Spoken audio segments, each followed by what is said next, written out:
तो आइए आज हम आपको मध्य प्रदेश के धार जिले में एक भारत के प्रतिष्ठित साहित्योत्सव की तरफ ले चल रहे हैं, जो नर्मदा साहित्य मंथन के रूप में उसके तृतीय सोपान के रूप में आयोजित है। यह 16, 17 और 18 फरवरी 2024 को आयोजित हो रहा है। इसका उद्घाटन 16 को हो चुका है। विश्व संवाद केंद्र मालवा द्वारा यहाँ आयोजन किया जा रहा है। यहाँ इसके समानांतर वैचारिक मंथन और उसी के साथ भव्य प्रदर्शनी भी लगाई गई है। यह प्रदर्शनी खास तौर से राजा भोज और उनके राज्य शासन, उनके ऐतिहासिक संदर्भों का जीता जागता उदाहरण है। प्रदर्शनी की ओर ले चलें इससे पहले आपको यह भी बताना चाहते हैं कि इस आयोजन में देश की कौन से प्रतिष्ठित विद्वान है जो आ रहे हैं, का आपको मार्गदर्शन और उसको सुनने का अवसर मिल रहा है। देश की कई विद्वान और साहित्य प्रेमी इसमें जुड़ रहे हैं, जिसमें doctor Manmohan Vaidya, Shri J Nand Kumar, Padmashri Bhagwati Lal Rajpurohit, professor K G. Suresh, Padmashri Kaluram Bamniya, doctor Renu Jain, Shri Mukul Kanitkar, Swami Vidyanand, Padmashri Mahesh Sharma, Shri Rameshwar Pankaj, Shri Abhijeet Jog, Shri Alok Kumar, Padmashri Ramesh Patange, Shri Ashwani Upadhyay, Padmashri Nivedita Dwivedi, Shri Hitesh Shankar जो पांचजन्य के संपादक थे, श्री कुमुद शर्मा, डॉक्टर श्रीराम परिहार, श्री संदीप राव माहिर, श्रीमती सैफाली वैद्य और श्री अनंत विजय जो एक पत्रकार है। ये प्रदर्शनी अब हम आपको दिखाने जा रहे हैं। आप लोग देख भी रहे हैं कि उन भोजताल, भट्ट स्वामीपुर, ये सब राजा भोज के राज कालखंड से जुड़े हैं। वो सब आपको एक एक करके वहाँ पे दिखाया गया है और उसके बारे में संक्षिप्त, क्योंकि एक तरह से इकट्ठे पूरा साहित्य और बहुत संक्षिप्त में इस तरह से पोस्टर के माध्यम से दिखाया गया है। तो ये जो लोग अभी भी नहीं जा पाए हैं, वो अभी उनके पास 2 दिन है, उनके और इसका आनंद लें, साहित्यिक उत्सव का आनंद लें, जो आप खास तौर से आपके धार डिस्ट्रिक्ट में, मध्य प्रदेश के मालवा के धार डिस्ट्रिक्ट में है। यहाँ पे आपको इन प्रदर्शनियों के साथ साथ आगे ये भोज के स्थापत्यकालीन और मंदिर शिल्प को दिखाता है। इसको आप देखिए,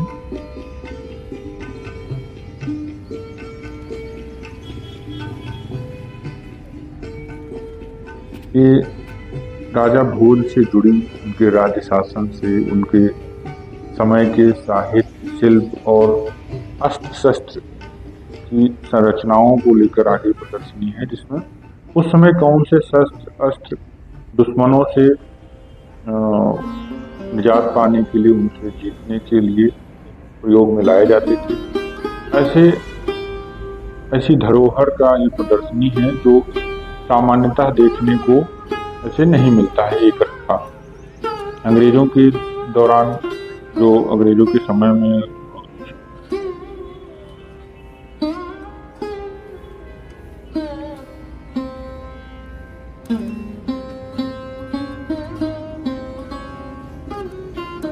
पुरानी कुल्हाड़ी है, देखिए क्या अद्भुत है। ये कहीं देखने को बहुत मुश्किल से मिलेगा।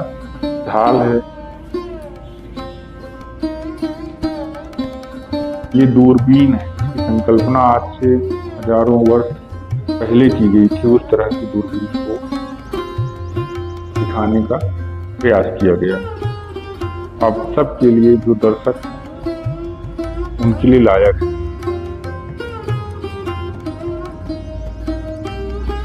ये छोटी तोप है, देखिए कितनी छोटी तोप, क्या इसके सोचा जा सकता है? ये कहीं ऐसे देखने को मुश्किल से मिलेगा, जो आपको इस प्रदर्शनी में बहुत आसानी से, सहजता से देखने को मिलेगा। और सबसे अच्छी बात यह है कि इस प्रदर्शनी को देखने के लिए कोई शुल्क नहीं, ये निःशुल्क है। इसलिए केवल आपको पहुंचना भर है। संगीन बंदूकों के सिरे पे जो तरह का हथियार होता है, उसे संगीन के रूप में कहा जाता है। वो है बारूददानी, मतलब बारूद जो होता था उसको कैसे छोटी छोटी तोपों में यूज करने के लिए कितने छोटे छोटे बारूद रखा जाता है, वो यूज किया जाता था।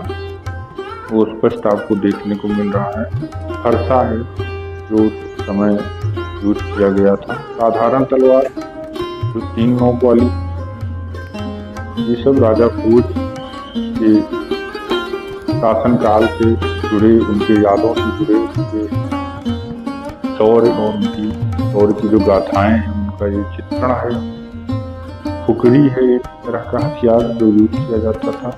ये कहीं न कहीं हमारे आज की नई पीढ़ी, युवा पीढ़ी के लिए भी ये प्रदर्शनी बहुत ही महत्वपूर्ण है, क्योंकि ये सारे हथियार, ये सारे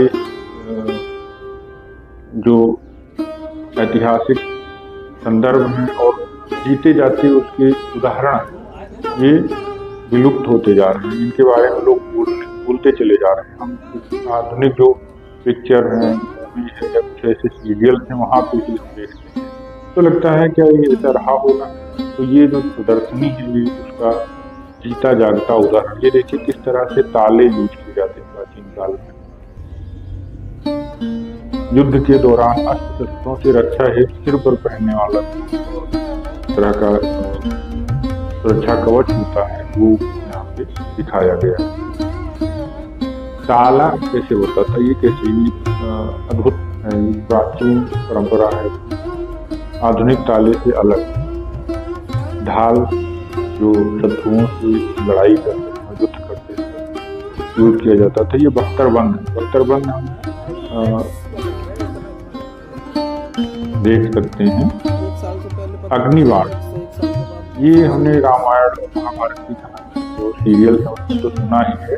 ये अग्निबाण ये इस तरह से इसमें लगा के तीर और धनुष के सहारे इसको फेंका जाता था। इसमें कुछ अग्नि या अग्नि नामक ज्वलक चीजों को रखकर और उसका प्रदर्शन, ये धनुष और तीर का दिखाया गया है खंजर। तो ये बहुत ही महत्वपूर्ण है और मालवा के लिए गौरव की बात है कि ऐसे महाराजा भोज जैसे शासक की वो यादगार चीजों को अभी तक संजो के रखा गया है। ये महाराजा विक्रमादित्य के समय की चीजें हैं, उसको भी प्रदर्शित किया गया है। तो ये बहुत ही रोचक और बहुत ऐतिहासिक और एक तरह से आधुनिक समय में अपने अतीत को देखने का एक सबसे सुनहरा अवसर कहते हैं। तो इस पे आप लोग को जरूर जाना चाहिए। टेराकोटा की मूर्तियाँ हमने कोशिश की है कि जब हम गए वहाँ तो हमने सोचा कि सभी लोग भौतिक रूप से ना भी देख पाए तो कम से कम इस प्रदर्शनी, इस वीडियो के जरिए जब तक ये रहेगा तब तक आप लोग इसको पुनः पुनः करके देख सकते हैं, अपने लोगों तक पहुंचा सकते हैं जो किसी कारणवश आसपास नहीं, दूर नहीं पहुंच सकते हैं। ये देखिए पृथ्वीराज चौहान जी के समय के चीज़ों को भी यहाँ पे प्रदर्शित किया गया है, तो उन लोगों तक ये पहुँचेगा। और ये क्योंकि ये सब विलुप्त होते जा रहे हैं, ऐसी चीज़ों का संरक्षण बहुत जरूरी है। हमारे आसपास भी ऐसी ऐतिहासिक धरोहरें हैं जिसको लेकर हम सबको आगे आना चाहिए, अपने अपने स्तर पर आगे आ जाना चाहिए। हम देखते हैं आज से 50 साल पहले, 20 साल पहले जो बहुत सारे कृषि यंत्र भी थे, अगर हम कहें तो वो भी कहीं ना कहीं गायब होते जा रहे हैं। तो ये बहुत ही महत्वपूर्ण है कि हम सारी चीज़ों को, अपनी अतीत को संरक्षित करें और उसी संरक्षित करने की जो परंपरा है वही आपके सामने है। और शायद उसी का इससे अच्छा बेहतर उदाहरण नहीं हो सकता है कि हम अपनी परंपराओं को, अपने इतिहास को, अपने अतीत को कैसे हम संरक्षित, संवर्धित और अगली पीढ़ी तक उस ज्ञान को पहुंचाने का कार्य करते हैं। ये जो है चित्रों के माध्यम से दिखाया गया है।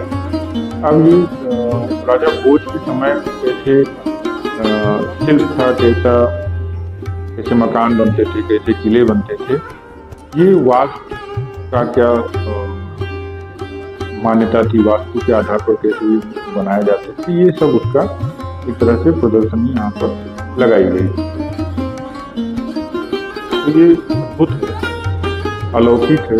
भोजकालीन जो नगर नियोजन था, राजा भोज के समय में नगर नियोजन था, वो है भोज वास्तु का जो एक संरक्षण के लिए एक व्यवस्थित तरीके बनाया गया है, जिसका नाम है महाराजा विक्रमादित्य शोध।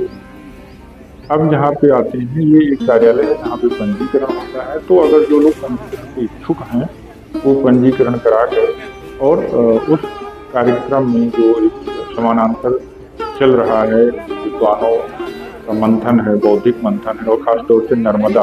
तो सबसे अच्छी बात इस यहाँ पे ये भी लगी कि यहाँ पे कहीं भी आपको सिंगल यूज प्लास्टिक नहीं दिखेगा। हम जब भोजन करने जाते हैं तो वहाँ पे भी तांबे के लोटे, ताम्र पात्र में आपके कई सारे छोटे छोटे पात्र हैं, उससे आप पानी पीएंगे। तो यहाँ सिंगल यूज प्लास्टिक को भी बिल्कुल बचाया गया है। तो ये एक तरह से पर्यावरणीय संरक्षण का भी द्योतक है। ये जो प्रदर्शनी है, यहाँ पे जो चिंतन मंथन हो रहा है, ये भोज शासकीय महाविद्यालय था वहाँ पे। तो हम सभागार की तरफ बढ़ते हैं और यहाँ पर मुकुल कानिटकर जी सनातन संस्कृति भी है और विषय को भी आगे ले जाने के लिए बता रही है। नहीं, अंदर से तो सब जानते हैं ना, अंदर से तो मतलब ये बच्चे नहीं जानते, ऐसा नहीं, ये सारे बच्चे जानते हैं। बेचारे पीयर प्रेशर में, माता पिता के प्रेशर में, और फिर उनको कहते हैं कि मेरी वो इसेंशियल विवेकानंद पुस्तक जो मेरे परिचय में बताई वो रूपा ने छापी। तो एक बार रूपा वालों ने लेखकों का सम्मेलन किया, तो उसमें मैं गया था, तो चेतन भगत की भी किताब रूपा ने छापी है, तो वो भी था, उसकी माता जी भी थी। चाय के समय साझा किया जाना चाहिए। तो निश्चित तौर पर आप भी इस वीडियो को साझा कर सकते हैं। आपने वीडियो को अंत तक देखा, आपका बहुत बहुत धन्यवाद। और द वीकेंड मालवा चैनल पर आप ऐसे ही वीडियो पाने के लिए कृपया इसको चैनल को लाइक और सब्सक्राइब कर बेल आइकन दबाएं, जिससे जो भी महत्वपूर्ण चीजें खासतौर से मालवा केंद्रित होंगी वो आप तक पहुंचाई जाएगी। जय हिंद, नमस्कार।